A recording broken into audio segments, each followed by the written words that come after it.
चलो current affair करो। ये बताओ कि अभी रिसेंटली जो गवर्नमेंट चेंज कर रही है ना, हर जगह अपने नाम चेंज कर रही है, स्टेचू चेंज कर रही है। राष्ट्रपति भवन में एडविन लुटियंस, ये बता पहले है कौन बंदा है? एडविन लुटियंस है कौन? दिल्ली का डिजाइन किया था इन्होंने ना। हाँ, क्या का डिजाइन किया था एडविन लुटियंस ने? संसद भवन और राष्ट्रपति भवन, इंडिया गेट, और जो महत्वपूर्ण जो पुरानी दिल्ली में स्पेशली, पुरानी दिल्ली को लुटियंस दिल्ली बोलते हैं ना, नई दिल्ली अलग है। दिल्ली जा रहे हो? देखे ना, पुरानी दिल्ली का पार्ट अलग है और नई दिल्ली बिल्कुल अलग है ना।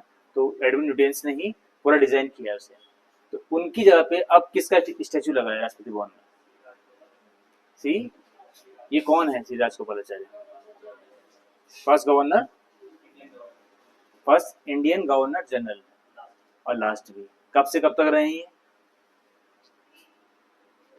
कब से कब तक रहे हैं? सबसे लास्ट गवर्नर जनरल कौन रहा इंडिया का? Last governor general of India Mountbatten. ठीक है, उसके बाद पहले और आखिरी भारतीय स्वतंत्र भारत के, इंडिपेंडेंट इंडिया के श्री राजगोपालाचार्य हैं। कब से कब तक रहे हैं? ये मॉडर्न हिस्ट्री का क्वेश्चन है आपके लिए। पहुंचे नहीं है, बात अलग है। 1948 से 50 तक। ठीक है, इनको भारत रत्न कब मिला था? भारत रत्न कब मिला था? 1991 में। कब मिला था? सबसे पहले भारत रत्न किस किस को मिला है?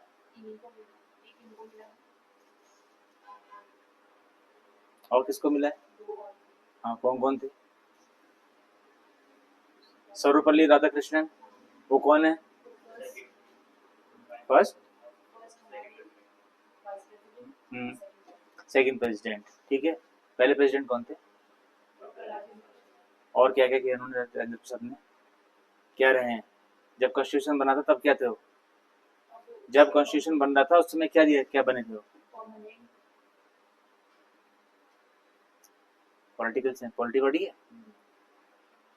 पॉलिटी की स्टार्टिंग वहीं से होती है ना। संविधान कैसे बना?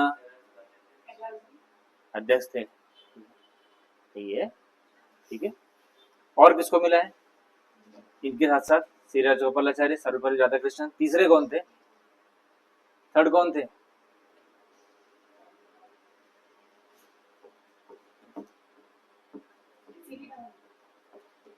सीवी रमन।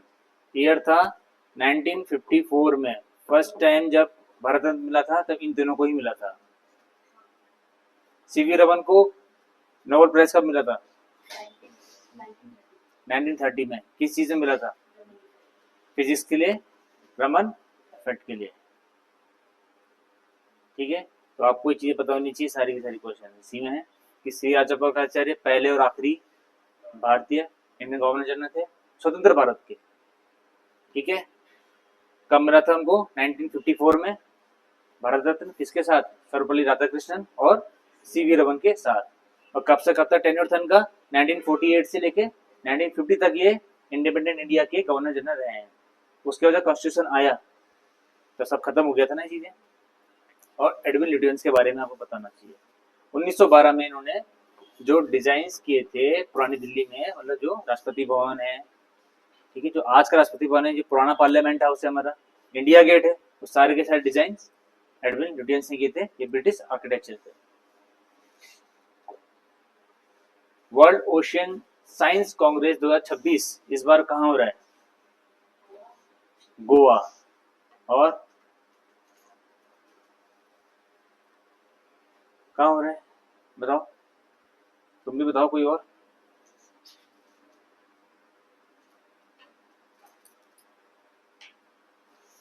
सबसे पहला काम होता, पहला वाला, first world ocean science Congress पहला काम हुआ था, फर्स्ट वाला।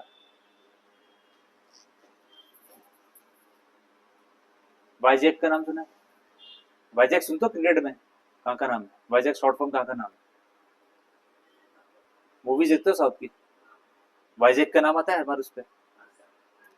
आंध्र में विशाखापट्टनम का नाम बोलते हैं, पहले वहां हुआ था, ठीक है, वर्ष 2018 में। इस बार हुआ है गोवा में। तो वर्ल्ड ओशियन साइंस कांग्रेस में क्या होता है कि जितने भी हमें इकोलॉजी इसमें है, साइंस ओशियनोग्राफी है, उसके बारे में विचार विमर्श करते हैं, साइंटिस्ट आते हैं, एनवायरमेंटिस्ट आते हैं इसमें, ठीक है। ब्लू इकोनॉमी पता है ना? ब्लू इकोनॉमी क्या होती है? मछलियों की, स्पेशली सी फूड जो होते हैं मछलियों के लिए। ब्लू इकोनॉमी में क्या इफेक्ट पड़ रहा है, जो गंदगी पूरी वहां जा रही है, जो सी में पूरे चेंजेस हो रहे हैं समुद्रों में, उसके बारे में पूरा यहाँ पे होगा, ठीक है। कांग्रेस का मतलब होता क्या है? संगठन होता है। कांग्रेस का अगर हम पढ़ते हैं, असल मीनिंग कांग्रेस का मतलब पार्टी नहीं है। कांग्रेस का मतलब होता है संगठन, लोगों का संगठन, समूह। आप कहीं भी जाएंगे वर्ल्ड लेवल पे, हर जगह आपको कांग्रेस पर जरूर दिखेगा। ये कोई पॉलिटिकल पार्टी होगी या कोई संगठन होगा, उस पर कांग्रेस जरूर लिखा हुआ। कांग्रेस है कि लोगों का एक समूह, पूल जो होता है ना, एक संगठन जो किसी एक पर्टिकुलर उसके लिए काम कर रही है, इसलिए कांग्रेस बोला जाता है। कांग्रेस कोई पार्टी का नाम ऐसा नहीं है कि कांग्रेस कोई पार्टी है, जैसे इंडिया में कांग्रेस तो पार्टी है, यहाँ तो पार्टी के नाम पे है, लेकिन वैसे एक पूल होता है उसका मतलब, ठीक है। नेशनल इंस्टीट्यूट ऑफ ओशियनोग्राफी का है, नेशनल इंस्टीट्यूट ऑफ ओशियनोग्राफी का है, सुना है कभी नाम इसका?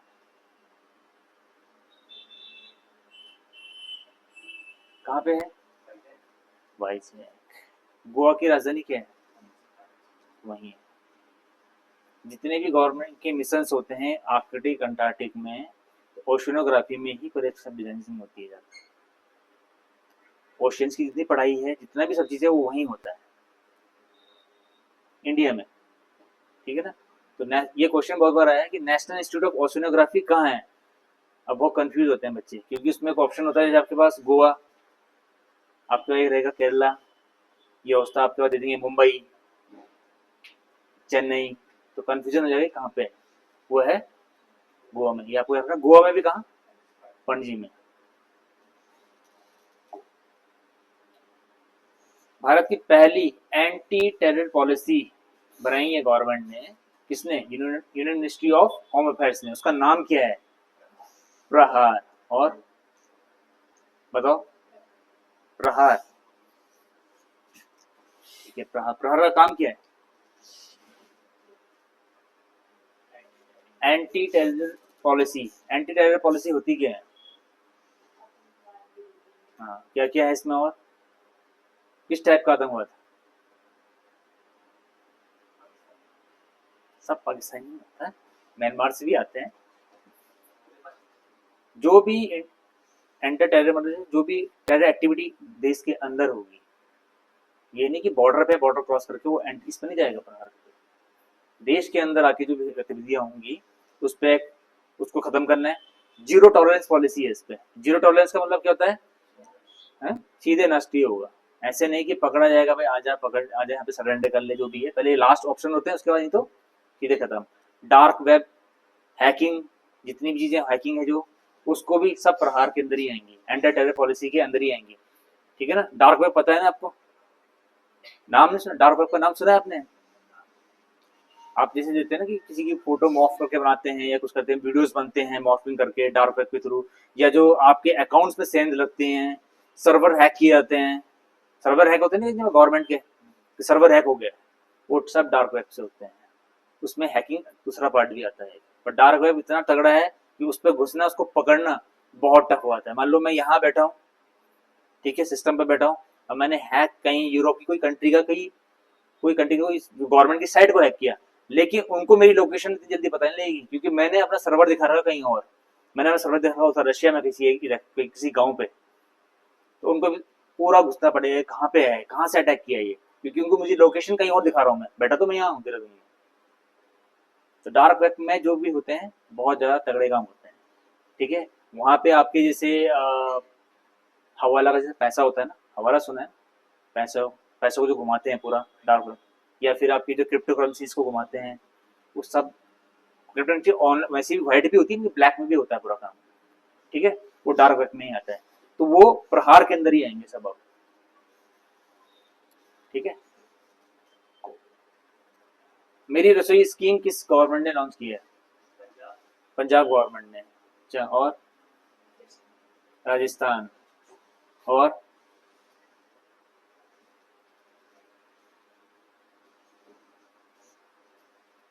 पंजाब। पंजाब के ने क्या किया है इस पे कि जो 40 लाख लोग हैं करीब, उनको फ्री किट दी जाएगी, खाने की। खाने की किट दी जाएंगी उन्हें मेरी रसोई के अंतर्गत। ठीक है, तो आपको याद रखना कि मेरी रसोई किसका है। दूसरा, जब कभी ऑप्शन ऐसे आते हैं ना, जैसे ये क्या है, बिहार, यूपी, राजस्थान, मान लीजिए तो मैंने ऑप्शन लिखे हैं यहाँ पे, तो कभी अगर फंस गए आप, नहीं आ रहा है ऑप्शन में, मानना है, तो पहले तो ये अंदाजा लगाओ कि इन 3 स्टेट में बीजेपी की पार्टी है, गवर्नमेंट है। एक दिमाग लाने का काम होता है ये, मतलब अगर क्वेश्चन को तोड़ना है उसमें भी दिमाग ला दो अपना। देखो बिहार में किसी कौन है, एनडीए। यूपी में कौन है, बीजेपी। राजस्थान में कौन है, पंजाब में कौन है, आप। आप है वहां पंजाब में, एकमात्र स्टेट है पंजाब आपका जहाँ आपकी पार्टी है पंजाब में। तो अब यहाँ पे ऑप्शन अगर नहीं आया है तो ऑप्शन देख लो कहाँ पे जो नहीं है, तो ये भी एक ट्रिक होता है क्वेश्चन सॉल्व करने का। बस दिमाग आपको पता होना चाहिए कि कहाँ सरकार क्या है या किसकी वो है। मान लो कभी यह होता है कि मान लो ये लिखा मैंने मेरी रसोई, ठीक है, यहाँ पे ऑप्शन होते हैं केरला, यूपी, पंजाब, और एक देता मैं आंध्रा। ठीक है, तो पहली बात, मेरी रसोई हिंदी में तो केरला और आंध्रा तो करेंगे नहीं, ऑप्शन खत्म। ठीक है, अब बचता है यूपी और पंजाब, तब आपको दिमाग लाना पड़ेगा फिर। और ठीक है, तो क्वेश्चन को कहीं किस कोई भी पेपर हो, उत्तराखंड के लिए करते हो, हिस्ट्री के लिए करते हो, या ज्योग्राफी करते हो, आपको तोड़ना आना चाहिए, ऑप्शंस भी तोड़ देने चाहिए। 2 ऑप्शन रखो अपने पास में लास्ट में, तब आप मारो क्या। अब जब 4 के 4 फंस गए तो कुछ नहीं कर सकते। कौन सी प्लेयर है जिसने सबसे ज्यादा इंटरनेशनल मैच खेल लिए हैं, बताओ। पेरी। एलिसा पेरी कहाँ की है, ऑस्ट्रेलिया की। बताओ अभी रिसेंटली किस प्लेयर ने, किस वुमेन प्लेयर ने सबसे ज्यादा इंटरनेशनल मैच खेले हैं, रिकॉर्ड बन गया, वर्ल्ड रिकॉर्ड है।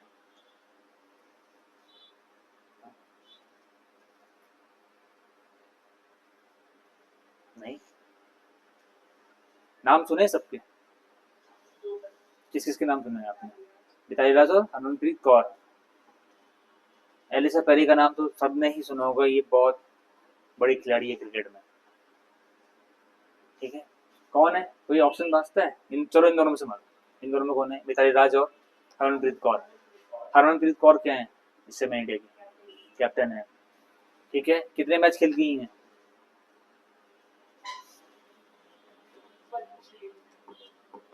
356 मैच। ठीक है, 356 मैच खेल अभी खेला है, ऑस्ट्रेलिया टूर पे जा रखी है इंडिया, तो वहां खेला है। ठीक है, और 2026 में क्या मिला है, पद्मश्री मिला है, ये भी आपको याद रखना है। ठीक है, किसका रिकॉर्ड तोड़ा इन्होंने, किसका रिकॉर्ड तोड़ा था इन्होंने,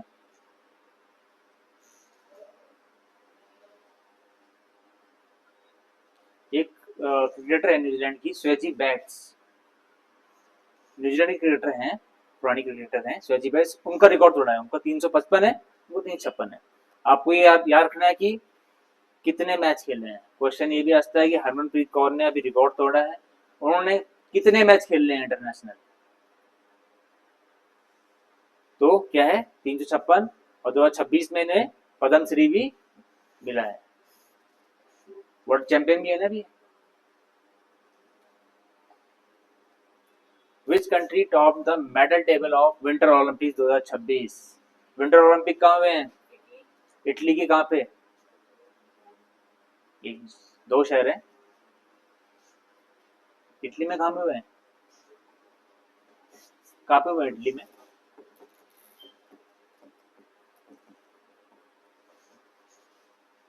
बताओ।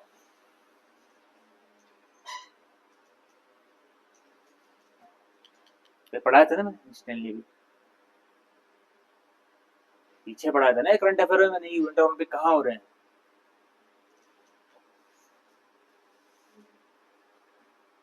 कब से कब तक चले हैं विंटर ओलंपिक?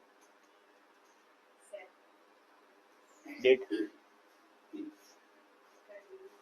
फरवरी तो हुए हैं।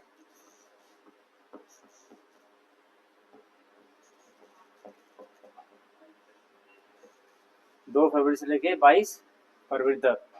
और कहाँ पे हुए हैं? मिलानो कॉर्टिना, दो जगह हैं, दो शहर हैं जहाँ हुए हैं, मिलानो कॉर्टिना, जिसको बोलते हैं मिलानो कॉर्टिना विंटर ओलंपिक्स।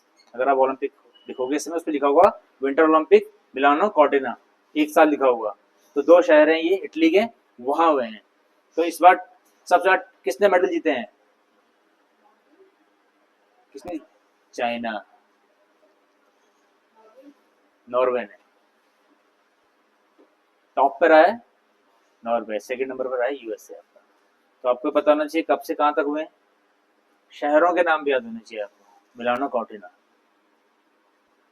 ठीक है, दो शहर हैं ये, वहां हुए हैं। बाफ्टा फिल्म अवार्ड 2026 में किसको मिला है? बेस्ट चिल्ड्रन फैमिली, किसको? बूम, नाम सुना बूम का? है, बताओ क्या कहानी है बूम की? ये बच्चे की कहानी है, ठीक है। नस्लीय लड़ाई होती है वहाँ पे, बीच में चली थी ना, हुआ था वहाँ पे मैती और कुकी, उसमें बीच में वही थे ना वैसे, एक उस टाइप की वहाँ कहानी है पूरी। तो उसके जो फादर होते हैं बच्चे का नाम ही बूम है, घर में से बूम बोलते हैं उसे, उसको सर नाम होता है। तो वो अपने फादर को, उसके फादर बहुत साल से गायब रहते हैं, तो अपनी वो ये सोचता है कि मैं अपनी माँ को एक तोहफा दूंगा। तोहफा क्या होता है? अपने फादर को ढूंढ के लाऊंगा मैं। तो वो पूरी कहानी उसी पे है, उसी बच्चे पे। वो और उसका दोस्त निकल जाते हैं, ठीक है। तो पूरी कहानी उस पे है, बूम पे। बाफ्टा का फुल फॉर्म क्या है? बाफ्टा का फुल फॉर्म क्या है? बाफ्टा कहाँ मिलता है अवार्ड? ये अवार्ड है ब्रिटेन का अवार्ड है, ठीक है, बहुत बड़ा अवार्ड है ब्रिटेन का ये। तो बाफ्टा का फुल फॉर्म क्या है बताओ? हर साल अवार्ड आते हैं बाफ्टा के, बताओ जल्दी बताओ।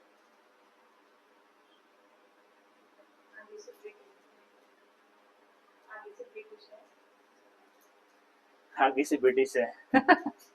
अच्छा, बताओ। सुना है बाफ्टा का नाम? सुना ही होगा, सुना है।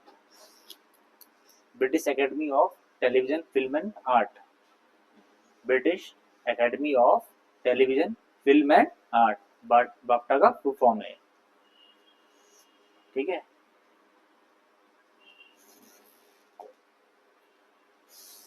16वां एडिशन वज्र प्रहार का कहाँ पे हो रहा है? वज्र प्रहार का 16वां एडिशन जो एक्सरसाइज है कहाँ पे हो रहा है?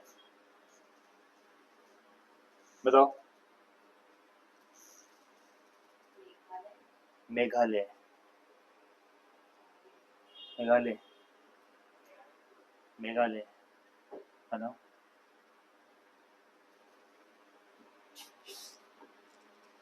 हिमाचल प्रदेश।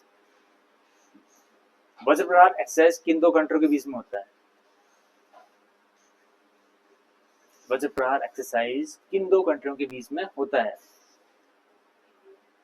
इंडिया तो हो गई, तो हिमाचल में हो रहा है।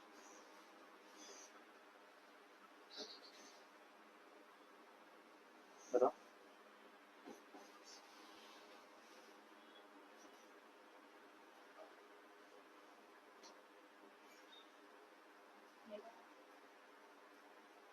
नेपाल के साथ ये वज्र प्रहार होता है हमारा।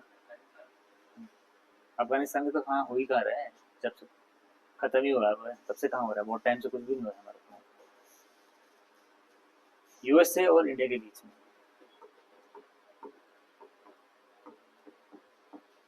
भारत और यूएसए के बीच में वज्र प्रहार एक्सरसाइज होती है, लेकिन इसमें स्पेशल फोर्सेस का ही एक्सरसाइज है, स्पेशल फोर्सेस का। आर्मी में डिविजन्स होती है ना, तो उसमें भी ये स्पेशल फोर्सेस का है। तो हिमाचल में एक जगह है, वहां पे स्पेशल फोर्सेस ट्रेनिंग एकेडमी है इंडियन आर्मी की, तो वहां पे ट्रेनिंग चल, वहां पे एक्सरसाइज हो रही है। ठीक है, स्पेशल फोर्सेस कोई पार्टिसिपेट नहीं होता, स्पेशल फोर्सेस ही वो होता है कि हर उस पे आर्मी के रेजिमेंट से लोग बंदे होते हैं। स्पेशल फोर्सेस मतलब जैसे एनएसजी है, एनएसजी कोई एक पर्टिकुलर नहीं है, एनएसजी में सीआरपीएफ भी होगी, आर्मी के भी होंगे, जो बेस्ट कैंडिडेट होते हैं वो सब होते हैं, मिक्सअप बनता है सारा ये। हाँ सब मिक्स, स्पेशल फोर्सेस ये तो आर्मी का है स्पेशल फोर्सेस, लेकिन जो एनएसजी होती है वो मिक्सअप होती है पूरी, कमांडो जो ट्रेनिंग होती है वो सब मिक्सअप, वो सब मिक्स रहते हैं, कुछ टाइम पीरियड तो वहां पे रहते हैं वो। जैसे हमने राष्ट्रीय राइफल का नाम सुना है, आरआर का नाम सुना है, राष्ट्रीय राइफल, राष्ट्रीय राइफल क्या है, पर्टिकुलर कोई आर्मी यूनिट नहीं, और वो नहीं है, रेजिमेंट नहीं है इस टाइप की, जैसे अब गढ़वाल रेजिमेंट है या कुमाऊं रेजिमेंट है इस टाइप, वो क्या है, मिक्सअप है, गढ़वाल से भी आएंगे उसमें, कुमाऊं से भी आएंगे, मराठा के भी होंगे उसमें, उसमें जेएंड के इन्फेंट्री के भी होंगे, ठीक है, वो मिक्सअप होती होगी। आरआर उसमें भी टाइम पीरियड होता है कि आप इतने टाइम तक इस पे रहोगे, आरआर पर रहोगे, ठीक है, राष्ट्रीय राइफल्स बोलते हैं उसे। 1 GB इनिशिएटिव लॉन्च किया है अभी किसी वो टाइगर रिजर्व में, वो कहाँ पे हुआ है, 1 GB इनिशिएटिव लॉन्च किया है टाइगर रिजर्व में, औरतों को एम्पावर करने के लिए, किस लिए, फॉरेस्ट कंजर्वेशन के लिए। हम्म, सी, पलामू, पलामू बोलते हैं इसे, झारखंड में पलामू, हाँ, कहाँ है 1 GB,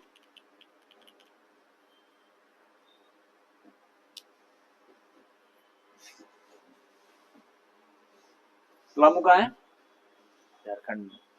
कॉर्बेट नेशनल पार्क है, टाइगर रिजर्व है, कॉर्बेट टाइगर रिजर्व है उत्तराखंड में, पौड़ी में भी नहीं है, नैनीताल पौड़ी दोनों के बीच में। वो तो क्वेश्चन तब बनता है आ जाए हिस्सा किसके पास था, वो पौड़ी में बड़ा हिस्सा आता है, उसमें कब जाता है। कान्हा कहाँ है, एमपी में। सिमलीपाल टाइगर रिजर्व कहाँ है, उड़ीसा में, ठीक है। तो पलामू टाइगर रिजर्व में जो वहाँ की गवर्नमेंट है वहाँ पे क्या किया उन्होंने, 1 GB 1 GB दीदी योजना को लॉन्च किया है वुमेन्स के लिए। इसके अंदर में क्या है कि जो गांव वहाँ पे हैं उसके बॉर्डर्स में, ठीक है, तो वहां से क्या है कि वो 18 औरतों को उन्होंने चुना है वहां से। वो किस लिए चुना है उसके पीछे दो रीजन है, एक तो पोचिंग जो होती है, पोचिंग पता है ना, शिकारी, उसको कम करना है, कंजर्वेशन मतलब बढ़ाना है, हैबिटेट को बढ़ाना है, वहाँ पे जो अंधाधुंध पड़े हुए कटाई हो रही है वहाँ पे, अवैध कटाइयाँ, उसको रोकना है, वो सब इनके उसमें है। इनको 3,000 रुपये महीने, इसको उनको पैसा भी मिलेगा। दूसरा, स्कूल इंफ्रास्ट्रक्चर बढ़ेगा वहाँ पे, एजुकेशन भी उसी में मिक्स है, एजुकेशन भी उसमें मिक्स है, ठीक है, एजुकेशन के लिए भी सारा काम उसी में हो रहा है। सबसे बड़ी बात यह है कि पलामू ऐसा टाइगर रिजर्व है, जब टाइगर रिजर्व नहीं था, 1930 की बात है, 30-32 की बात है, तब यहाँ पे पहली बार पगमार्क से, पगमार्क पता है आपको, टाइगर पगमार्क से इनकी गणना हुई थी, बाघों की। पगमार्क पता है, निशान जो शिकारी यूज करते हैं अभी भी और पहले से, उस निशान देखते हैं कि ये कितना बड़ा बाघ है, छोटा है, वो पता लगा लेते हैं आराम से, ठीक है। तो पग मार्क के थ्रू ही यहाँ पे ब्रिटिश टाइम पे तो पहली बार हुआ था भारत में, ये यहीं पे हुआ था पलामू में। उस समय टाइगर रिजर्व नहीं था, ये एक फॉरेस्ट था बस, ठीक है। तो पलामू में पहली बार पगमा के थ्रू ये काम हुआ था। लेकिन ऑल इंडिया में जो हुआ था पगमा का काम, वो हुआ था आपका 1972 से, ऑल ओवर इंडिया में, जो अभी भी होता है। अब तो कितने ज्यादा तो कॉलर भी लगने लग गए हैं, लेकिन पगमा के थ्रू अभी भी होता है। 1972 से ऑल ओवर इंडिया में शुरू हो गया था पगमास का काम, ठीक है। पलामू टाइगर रिजर्व जो है ये किसमें आया था, टाइगर जो प्रोजेक्ट टाइगर है कब शुरू हुआ था, 72 में, पक्का 73 में।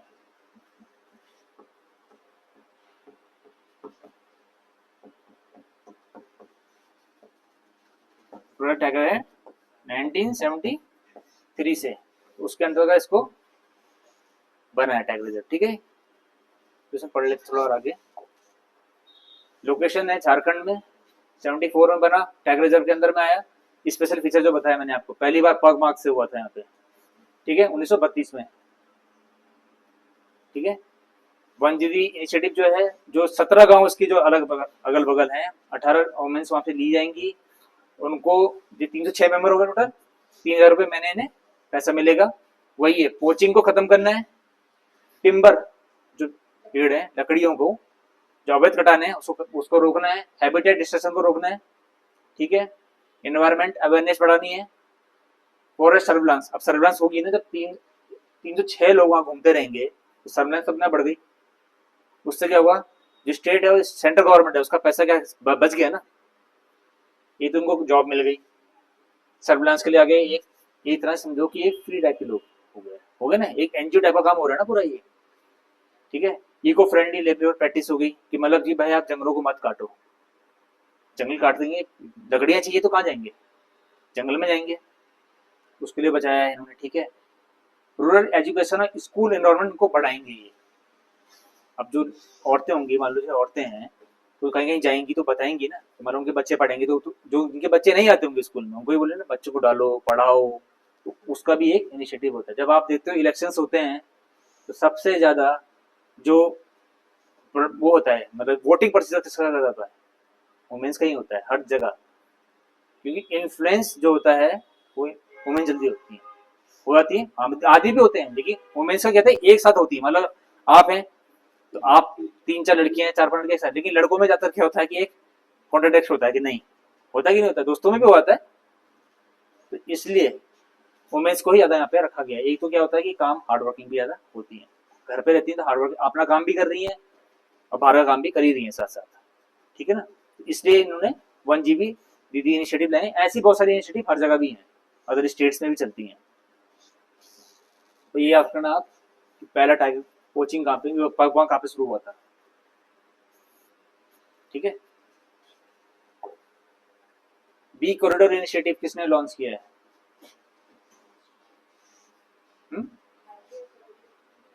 और बी कॉरिडोर से समझ रहे हैं आप क्या है?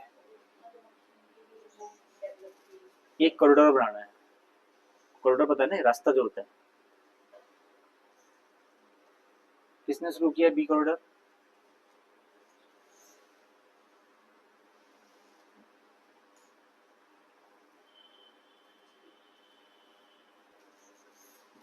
National highway authority of India ने किया है। अब आप जब नेशनल हाईवे पे जाते हैं तो आपको पेड़ लगे हुए दिखते हैं, जब आप दिल्ली की तरफ जाओ या दिल्ली से आगे निकलो, कहीं आप एनएच पे निकलो, पेड़ लगे हुए होते हैं। अब एनएच नेशनल हाईवे ने क्या किया है, उसने उन्होंने कहा हम ऐसे पेड़ लगाएंगे जो मधुमक्खियों के लिए, जो निकालते हैं ना उससे शहद के लिए जो प्रोडक्ट निकालते हैं, उसके टाइप के पौधे लगाएंगे वहाँ पे। उससे क्या होगा कि जो हमारा जो वो है बी के लिए हनी, एक हनी डेवलपमेंट बढ़ेगा, उससे बढ़ाएंगे ना, हनी इसके लिए भी बढ़ेंगे। कॉरिडोर बनेगा पूरा उनके लिए, पूरा एक गलियारा टाइप पे, मतलब वहीं पे पेड़ पौधे ही वही लगेंगे जो इनके लिए इसके हिसाब से होगा, मधुमक्खी के हिसाब से। ठीक है, हमारा जो आधी जो ये साइकिल है यहाँ पे, ह्यूमन साइकिल का जो है, उससे बहुत बड़ा योगदान किसका है? मधुमक्खियों का। आपने पढ़ा है कभी इसका? न्यूटन ने, इन्होंने सबने बोला है, कभी पढ़ना इसके बारे में कि मधुमक्खी हमारे लिए, ह्यूमंस बीइंग के लिए कितने उपयोगी है। और सिर्फ शहद को लेके नहीं है, हर चीज से लेके। ठीक है ना, तो किसने शुरू किया है? National highway authority of India ने। भारत का पहला अंडर वाटर रोड कम रेलवे टनल, रोड कम रेलवे टनल कहाँ पे बनाया जाएगा? कहाँ पे? ब्रह्मपुत्र पे। बताओ,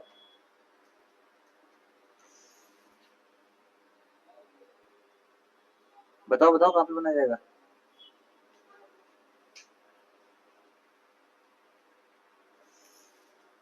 ब्रह्मपुत्र पे।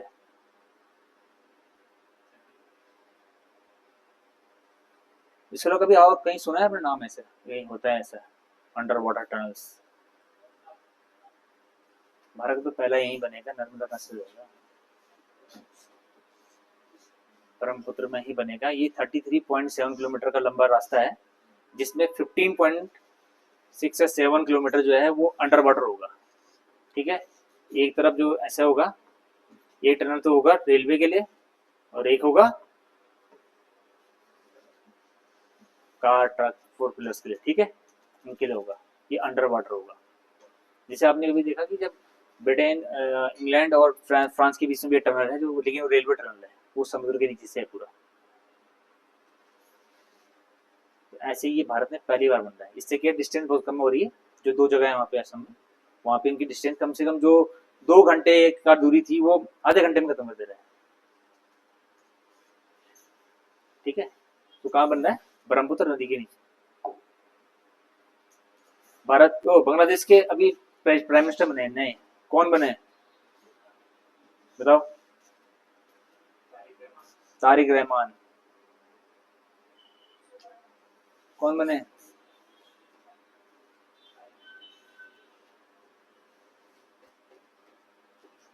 नहीं पता? तारिक रहमान किस पार्टी के हैं ये? BNP, Bangladesh national party. किसके लड़के हैं ये? इनकी मदर क्या थी? पीएम रही है, फेमस लीडर रही है। बताइए, खालिदा जिया का नाम सुना है? खालिदा जिया, देखना पॉलिटिक्स। खालिदा जिया के लड़के हैं ये। ठीक है, तो अभी वहाँ इलेक्शंस हुए थे। ठीक है, तो उसमें ये जीते हैं तारिक रहमान। मोहम्मद यूनुस कौन है? जो अंतरिम पीएम थे वहाँ के। मोहम्मद और के साथ में क्या क्या है, क्या किया इन्होंने? इनकी फेमस, आप इकोनॉमिक्स में जब पढ़ते हैं मोहम्मद यूनुस का नाम तो पक्का आता है। इकोनॉमिस्ट हैं, बहुत बड़े ये। मोहम्मद यूनुस के बारे में पढ़ना, इन्होंने क्या किया है, और वो ऑल ओवर वर्ल्ड में उसका यूज किया जाता है। पढ़ना, सारे काम महीने इकोनॉमी जब पढ़ते हैं तो उनका नाम पक्का आता है मोहम्मद यूनुस का। ठीक है, शेख हसीना कौन है? जो इससे पहले हटी थी, एक्स जो है पीएम। शहबाज शरीफ पाकिस्तान के पीएम है।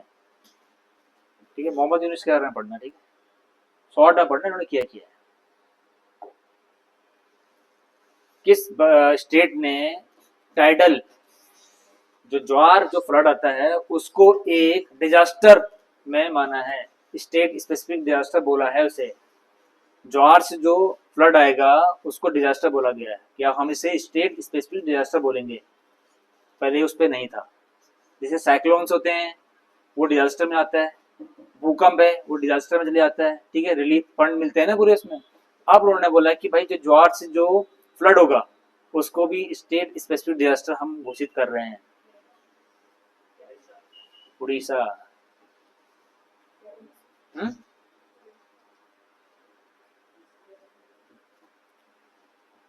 सारे अच्छे काम ज्यादातर यही करता है। केरला। ठीक है, क्योंकि टाइडल होता है ना, कैसे फ्लड आता है पता है? टाइडल फ्लड, ज्वार उठते हैं ना सर के, तो किसी शहर में कुछ आते हैं या गांव में आता है पानी। ठीक है, तो अब इस सारा उसी टाइप का पैसा मिलेगा, उसी टाइप का जो रिलीफ फंड मिलेगा जो अदर डिजास्टर्स में मिलता है। तो अब केरला ने इसको फुल्ली वो कर दिया कि भाई हम इसको टाइडल फ्लड को क्या कहेंगे, डिजास्टर में ला रहे हैं हम सीधे। ठीक है, केरला ने किया पहला। अब तो केरलम हो गया, इसका नाम केरलम हो गया। ठीक है, तो यहाँ पे केरलम इसलिए हुआ कि इलेक्शन है वो, तभी सेंट्रल गवर्नमेंट ने भी सीधे अप्रूव कर दिया। इलेक्शन है ना वहाँ पे। ठीक है, तो वर्ष 2026 में उत्तराखंड सरकार द्वारा क्या थीम है चारधाम यात्रा के लिए? थीम कौन सी इन्होंने यूज की है? अतिथि देवो भव। क्या है इसमें, इस थीम के अंदर में क्या काम है बताओ? क्या क्या काम होगा?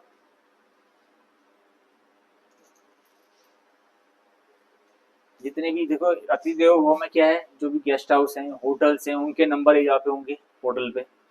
ठीक है, आपके ऋषिकेश है या विकास नगर है, इस तरफ से आपके 24 आवर्स आपके जो रजिस्ट्रेशन है वो सारे ओपन रहेंगे 24 घंटे। हेल्थ को सुरक्षित किया जाएगा यहाँ पे कि हेल्थ जो ऑफिस है, जो ये हॉस्पिटल्स हैं, एम्बुलेंस हैं, वो सारे ठीक हों, 24 आवर काम वो भी करें, हर चीज़ A to Z। रोडों पे जो रिफ्लेक्टर लगते हैं, ठीक है, लगते हैं ना पूरे, वो सब सेट हो जाने चाहिए, ब्लॉक नहीं होने चाहिए रास्ते सारे, लेकिन पता नहीं वो तो वो सारी चीजें हैं, सारी A to Z, पानी की व्यवस्था से लेके लाइट की व्यवस्था से लेके सारा चीज है इसमें। ये काम शुरू हो चुका था है, अब कब से है, शायद 19 अप्रैल से स्टार्ट है, ठीक है ना। 19 अप्रैल को किसका कपाट खुलेंगे, गंगोत्री और यमुनोत्री के दोनों के कपाट खुल जाएंगे, तब से शुरू है, लेकिन काम अभी से चल रहा है, लेकिन 19 अप्रैल का स्टार्टिंग डेट है। उत्तराखंड की वर्तमान में कुल स्थापित सौर ऊर्जा क्षमता कितनी है, 1027, ये वाला नहीं, सी 1000 मेगावाट, डी और सी, ओनली डी ही इसका आंसर है, 1027.87 मेगावाट। तो उससे देखते हैं क्या क्या है इसमें। देखो जो फरवरी 2026 के जो आंकड़े हैं उसमें 1000 मेगावाट से अधिक कितना है, 1027 कर ली है उन्होंने, बढ़ा दी है, ठीक है। सौर ऊर्जा में हरित ऊर्जा की तरह हम बढ़ रहे हैं, ठीक है। अब 2027 तक कितना मेगावाट उसका कर रखा है, 2.5 गीगावाट का, 2500 मेगावाट तक ले आना है हमने पूरा, ठीक है। अब सबसे बड़ा किसका काम था इसमें, उरेडा का काम। उरेडा का ऑफिस कहाँ पे, देहरादून में। पहले कहाँ था, अल्मोड़ा, उसके बाद कहाँ है, देहरादून, ठीक है। उरेडा ही देखता है ना सौर ऊर्जा का सारा काम, उरेडा ने ही ये काम किया है, ठीक है। अब इसमें देखो अलग वो है कहाँ कहाँ से आई है, ग्राउंड माउंटेन परियोजना, इससे आई है 397 megawatt.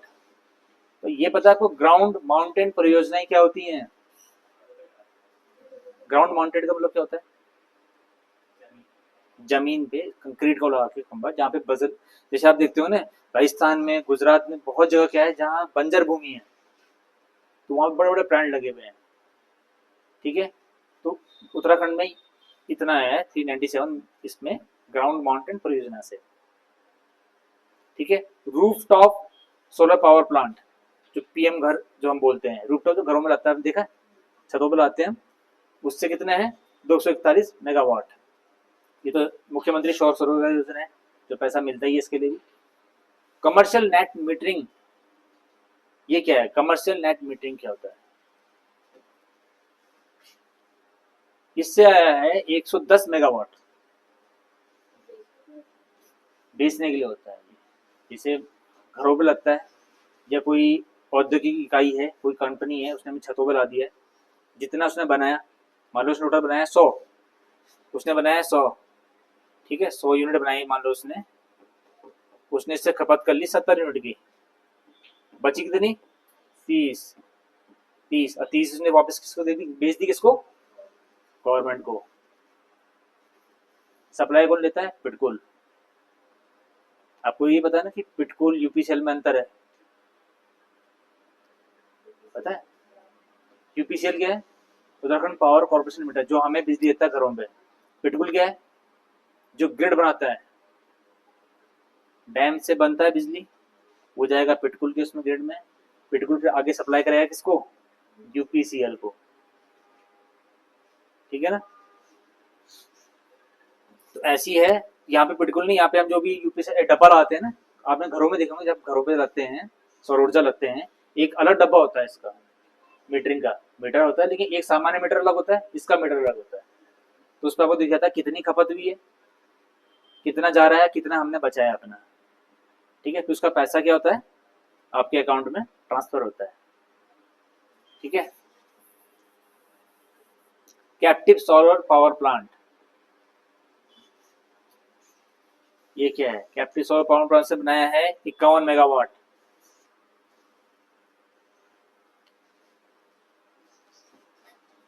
Captive solar power plant होते हैं जब कोई औद्योगिक इकाई है, ये कोई अपने इंडस्ट्री है, उसने अपना ही लगा रखा है ये जगह पे, क्या, ये सौर ऊर्जा, ठीक है, निजी यूज के लिए। सिडको है मान लो, सिडको ने क्या किया, एक जगह पे अपना पूरा ही लगा दिया प्लांट। उससे क्या होगा, एक तो जो बिजली मिल रही है वहां पे बाहर से जो आ रही है वो सस्ती बैठेगी, बैठेगी ना सस्ती, जो बची उसको बेच देंगे, निकाल देंगे बाहर। ये वैसे ज़्यादातर यूज हुई जाती है पूरी वो। तो कैप्टिव सोलर पावर उसे कहते हैं, इंडस्ट्रियल कंपनी या इंडस्ट्रियल एरिया जो अपने लगाता है खुद के लिए। ठीक है। नहरों पे स्थापित संयंत्र से बना है 37 मेगावाट। भारत में सबसे पहले canal roof top solar power plant कहाँ लगा था? भारत में सबसे पहले canal roof top solar power plant कहाँ लगा था? केरला। ठीक है, बोलो कहाँ लगा था? बोलो बोलो, कहाँ लगा था?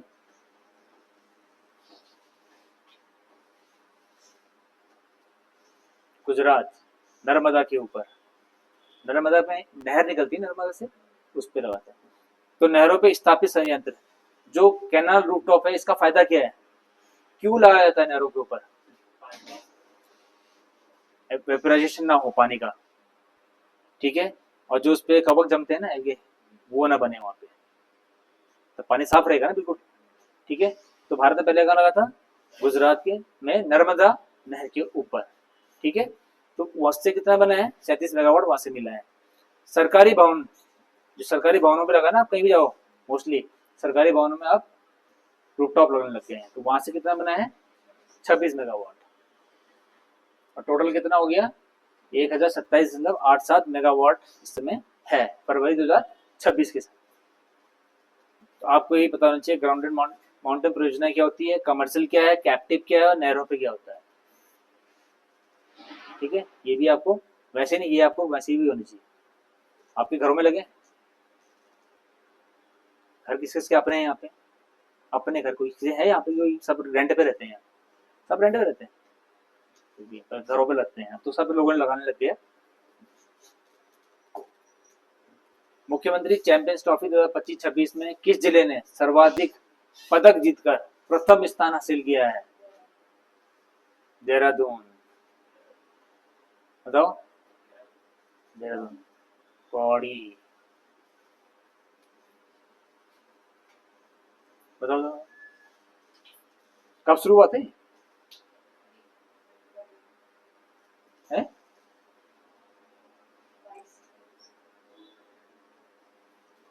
मुख्यमंत्री चैंपियंस ट्रॉफी 2025-26 कब शुरू हुआ था? नवंबर में शुरू हुआ था और फरवरी में जाके खत्म हुआ है ये।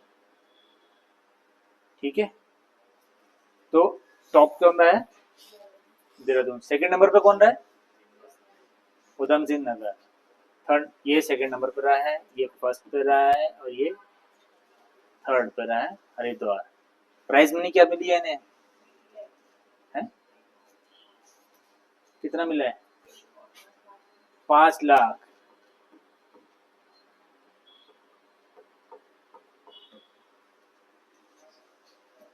5 लाख इन्हें प्राइज मनी के तौर पे मिला है।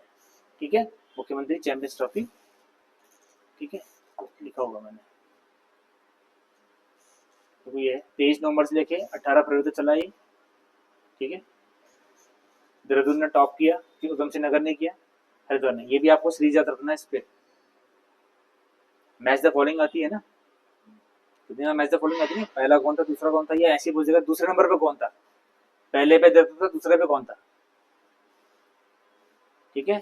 तो पहले पे देहरादून, दूसरे पे उधम सिंह नगर, तीसरे पे हरिद्वार। कितना पैसा है? 5 लाख रुपए ने इनाम के तौर पे मिला है देहरादून को। ठीक है। उत्तराखंड में पहली तितली गैलरी की स्थापना कहाँ पे की गई है?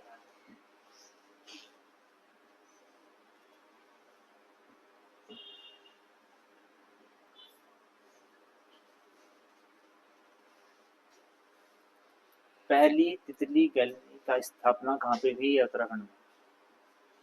रानीखेत, हरसिल, जौलीग्रांट या कौसानी? कौसानी। कहाँ पे हुई है? रानीखेत।